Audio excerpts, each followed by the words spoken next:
धीरे बोलो, कोई सुन ना ले, ये बात हम सबके कानों में पड़ी होगी और हमारे मुंह से भी निकली होगी। लेकिन सोचने की बात यह है कि ये वाक्य कब कब हमारे मुंह से निकलते हैं और कब कब हमारे कानों में पड़ते हैं, क्योंकि ऐसे कम ही गुप्त राज होते हैं जो हम दूसरों के कानों में पड़ने नहीं देना चाहते हैं। अक्सर परिवार में अशांति का कारण हम स्वयं ही होते हैं। इस बात को देख पाएं भले ना देख पाएं, ये तो अत्यंत सत्य है, क्योंकि जाने अनजाने में मूर्खतावश हम खुद ही अपनी वो बातें दूसरों को बता देते हैं जो हमें कभी नहीं बतानी चाहिए। और वही बातें जो हमने जाने अनजाने में किसी दूसरे को सामने बता दी थी, वही हमारे दुख का कारण बन जाती हैं, वही हमारे झगड़े का कारण बन जाती है। और फिर बाद में हमें पछतावा होता है कि ये मुझे बात किसी को नहीं बतानी चाहिए थी।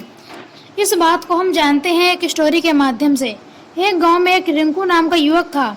वह बहुत ही गरीब था। किसी काम की तलाश में उसे दिन रात कोई काम नहीं मिल रहा था।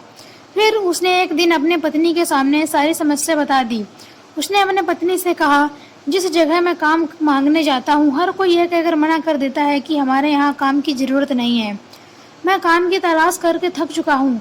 मुझे समझ नहीं आ रहा है कि मैं तुम लोगों का पेट कैसे भरूंगा।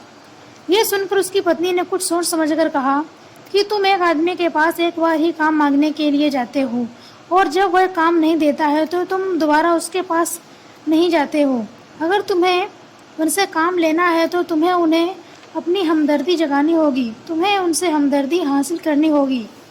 ये बात रिंकू के मस्तिष्क में बैठ गई। अगले दिन काम मांगने वो उसी सेठ के पास जा पहुंचा जहां से वो पहले दिन काम मांग कर आया था। लेकिन इस बार उसने उस सेठ से हाथ जोड़कर प्रार्थना की कि उसकी प्रार्थना को सुनकर उस सेठ ने उसे अपने यहाँ काम पर रख लिया। अंदर ही अंदर वह खुश तो था कि उसे काम मिल गया, लेकिन उसे कम वेतन मिल रहा था जबकि दूसरे को ज्यादा वेतन मिल रहा था। इस बात को उसने अपने सेठ से कहा तो सेठ ने कहा, तुम्हें काम की जरूरत थी, मैंने तुम्हें काम दिया। मेरा धन्यवाद करने की बजाय तुम मुझसे शिकायत कर रहे हो। धीरे धीरे वह बात अपने सगे संबंधी से बताना शुरू कर दिया कि मेरा सेठ इस तरह का आदमी है। समय बीतता रहा। रिंकू अपनी पूरी लगन के साथ काम करता रहा, लेकिन अब परिस्थितियां बदलने लगी थी। अब सेठ रिंकू से दूसरे लोगों से ज्यादा काम लेता और उसे कम वेतन देता था। ये बात रिंकू के मन में बहुत ज्यादा खलती थी, क्योंकि वह दूसरे से ज्यादा मेहनत कर रहा था और उसे वेतन कम मिल रहा था। अब धीरे धीरे उसका मन काम से हटने लगा। अपनी मजबूरी किसी को नहीं बतानी चाहिए। मजबूरी का पात्र बन के दूसरों की सहायता लेने की गलती कभी मत करना। हो सकता है वो आज तुम्हारी मजबूरी देखकर तुम्हारी सहायता कर दें, लेकिन तुम्हारा कल वो फायदा उठाने से नहीं चूकेंगे।